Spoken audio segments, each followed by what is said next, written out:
BlackRock CEO Larry Fink's annual letter to investors is a prophetic roadmap for the global economy.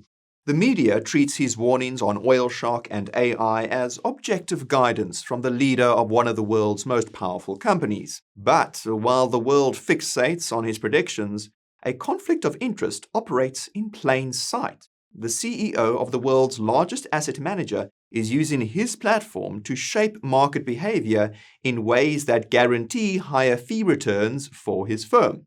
And today we break down what's behind BlackRock's 2026 positioning and reveal what the smartest money on Wall Street is actually preparing for. My name is Nick, and this is Coin Bureau Finance. At the end of 2025, BlackRock held $14 trillion in assets under management. Now, to put the sheer scale of this into perspective, that figure is larger than the gross domestic product of every single nation on Earth except for the United States and China. And BlackRock does not generate its $24.22 billion in annual revenue by taking massive proprietary trading risks with its own corporate balance sheet. Instead, the company relies almost entirely on management fees calculated as a tiny percentage of that massive AUM. The firm recorded an incredible $698 billion in net inflows last year, proving that their growth narrative depends entirely on continuous capital acquisition. Put simply, their entire business model is structurally dependent on keeping retail and institutional capital locked inside their financial products. If investors collectively panic and pull their money out of the market during a crisis, BlackRock's asset base shrinks and their fee revenue collapses alongside it. And this brings us nicely to the glaring conflict of interest embedded in Fink's recent media tour regarding the ongoing geopolitical crisis in the Middle East. During his major BBC interview on the 25th of March, he strongly counseled ordinary investors to remain calm, avoid trying to time the market, and stay fully invested despite the escalating volatility. He even went so far as to describe staying invested in capital markets as a civic miracle. Now, while maintaining a diversified portfolio is generally sound financial advice, framing this commercially motivated advice as a moral virtue is a brilliant piece of corporate branding. Every $100 billion in retained assets generates roughly $300 million in annual fee income for BlackRock. Therefore, any public statement urging retail investors to hold their positions is directly aligned with protecting the company's incredibly lucrative bottom line.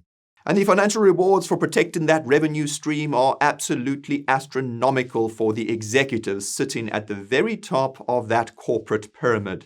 Just 4 days after releasing his letter warning ordinary people about a stark and steep global recession, BlackRock's proxy statement revealed that Fink's total compensation for the year had surged by 23%. He took home $37.7 million in the exact same period he was advising nervous retirees to simply weather the economic storm.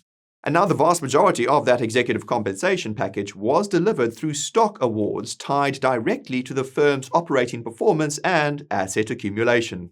Thus, he is financially incentivized to prevent the very capital flight that a rational investor might consider during a global crisis. But to understand why investors are so nervous in the first place, we have to look at the specific energy crisis that Fink highlighted in his letter. He had laid out two extreme macroeconomic scenarios regarding the current military operation in the Strait of Hormuz.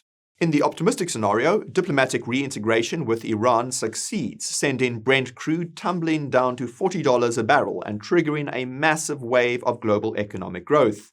But the pessimistic scenario involves a sustained conflict that keeps Brent crude prices above $100 a barrel and eventually pushes them towards $150 a barrel.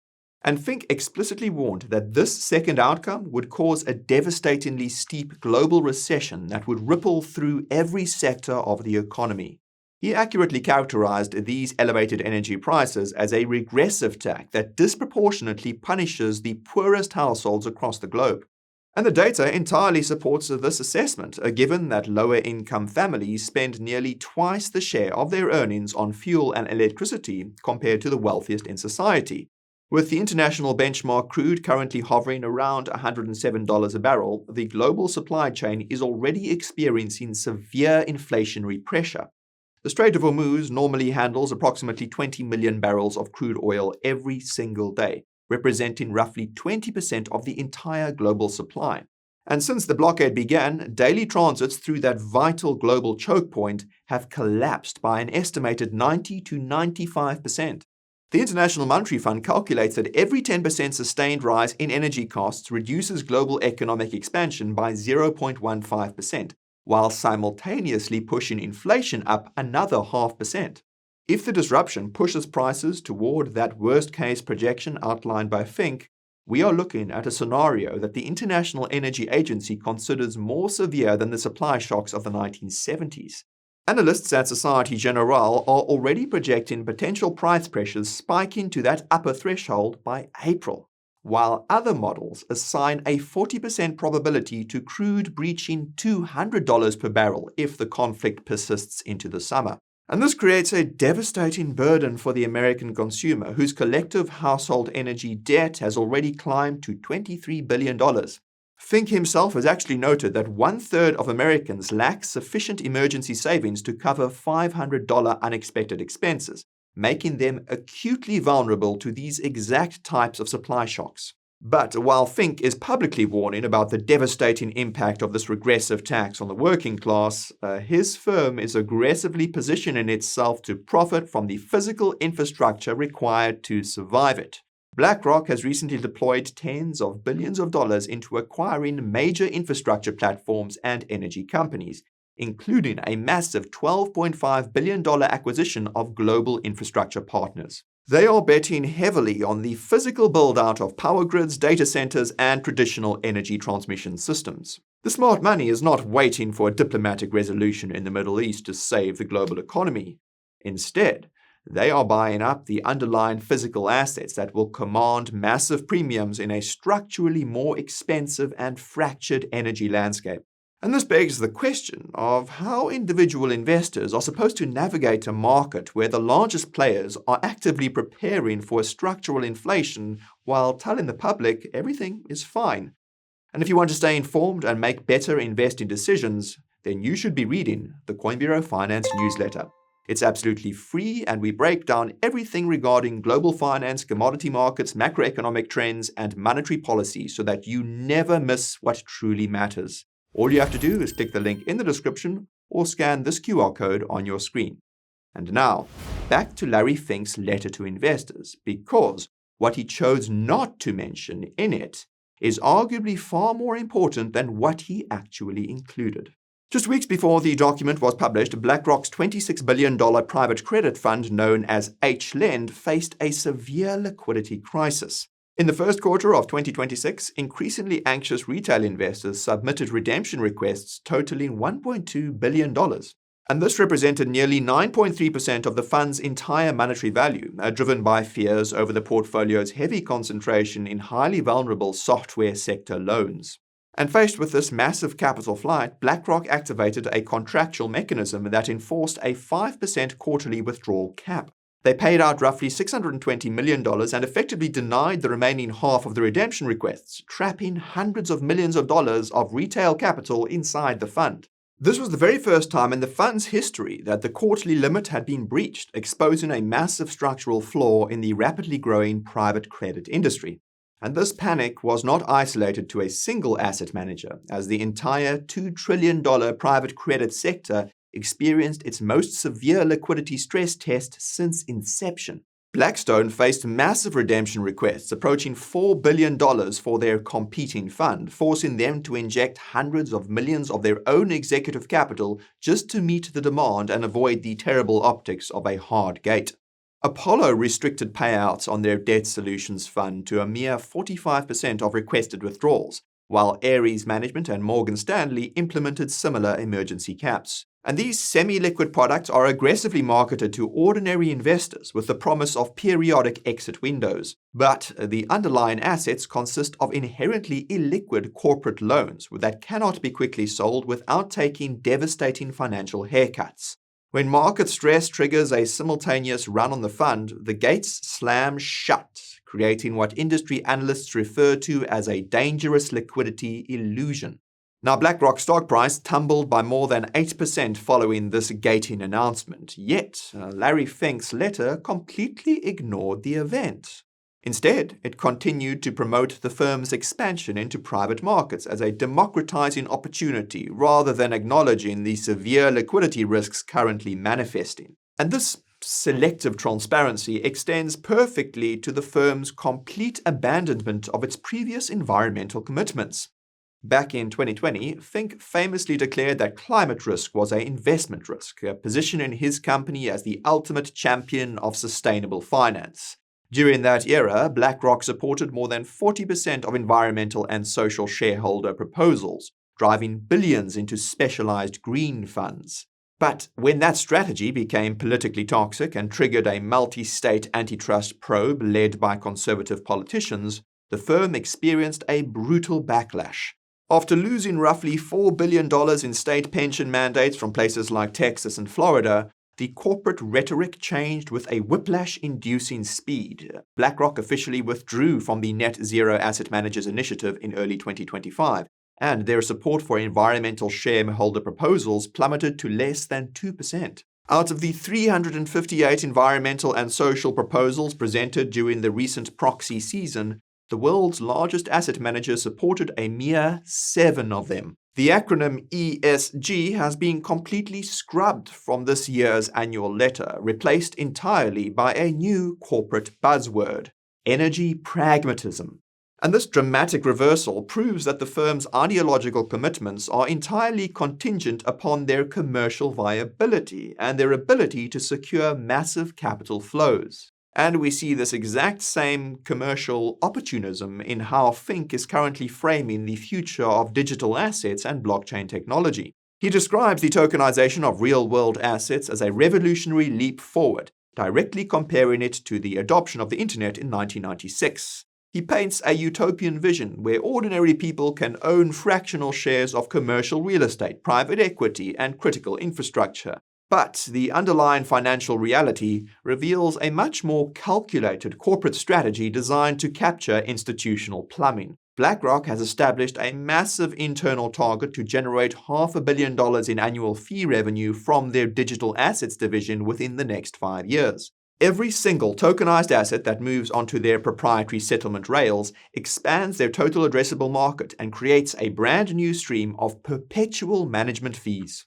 Their flagship digital liquidity fund, known as BUIDL, has amassed over $2 billion in assets, but their actual market share in tokenized treasuries has recently fallen from a peak of 46% down to roughly 18%. And the comparison to the early internet completely ignores the massive regulatory hurdles that currently block widespread institutional adoption. Unlike the permissionless expansion of the internet, tokenized securities face archaic custody rules from 1941 and restrictive tax statuses from 1982 that physically prevent seamless deployment without explicit regulatory exemptions. This is a highly sophisticated land grab designed to ensure that the world's largest asset manager collects a toll on every digital transaction of the next decade. And this brings us to the most audacious and consequential proposal buried within the chairman's address. Fink has officially launched a massive public campaign advocating for the structural reform of the United States Social Security system. He correctly points out that the current trust fund yields a relatively paltry return by investing almost exclusively in special-issued government treasury bonds. With the existing trust fund holding nearly $3 trillion in these conservative instruments, the yield consistently lags behind broader market performance. His proposed solution is to create a parallel national investment vehicle that would redirect roughly $1.5 trillion of retirement capital into diversified, market-based portfolios.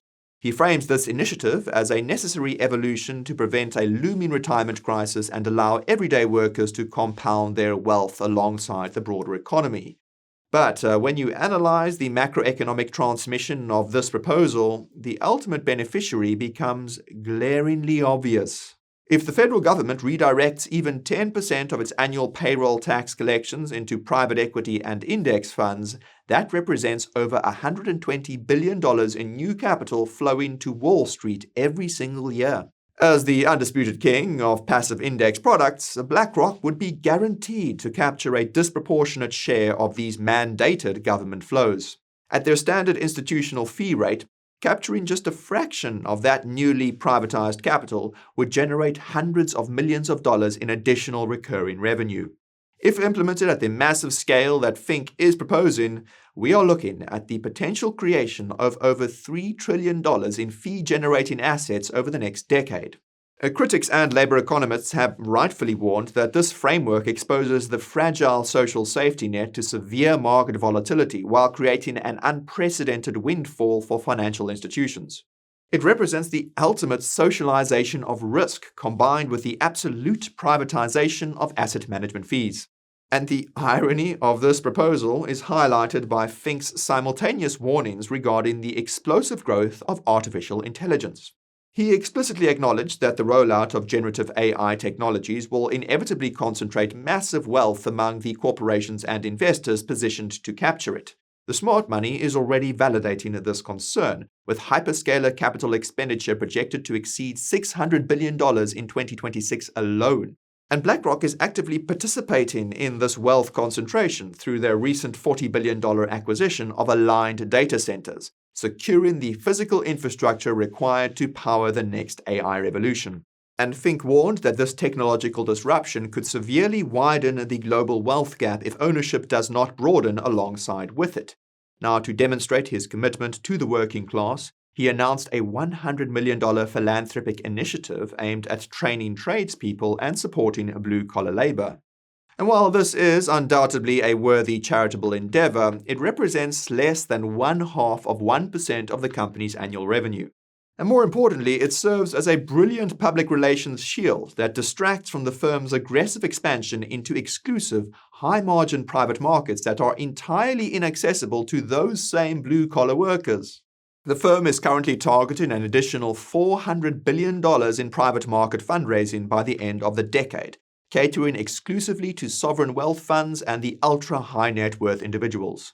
They are building a bifurcated financial system where institutional elites access high-yield private credit and infrastructure deals, while retail investors are offered tokenized fractions of whatever assets the institutions decide to sell them. We are witnessing a profound structural shift in how the titans of global finance operate in the modern era. The days of pretending that massive asset managers are driven by environmental principles or social crusades are officially over. The new landscape is defined entirely by ruthless energy pragmatism, the aggressive accumulation of physical infrastructure, and the relentless pursuit of perpetual management fees. When the most powerful man in finance warns you about a catastrophic oil shock while simultaneously demanding that you keep your capital locked inside his funds, you must recognize the mechanical incentives at play. The global economy is fracturing, supply chains are warping, and the cost of living is increasing for everyone outside the institutional bubble. So, do you believe that tokenization and market-based social security reforms will actually democratize wealth for the average citizen? Or is this simply another mechanism to extract fees from the working class? Let me know your thoughts in the comments down below. And if you want to understand how shifting global alliances are threatening the fundamental dominance of the United States dollar, then consider checking out our video on the petrodollar right over here. That's all from me today. Thank you guys very much for watching, and I'll see you in the next video. This is Nick, signing off.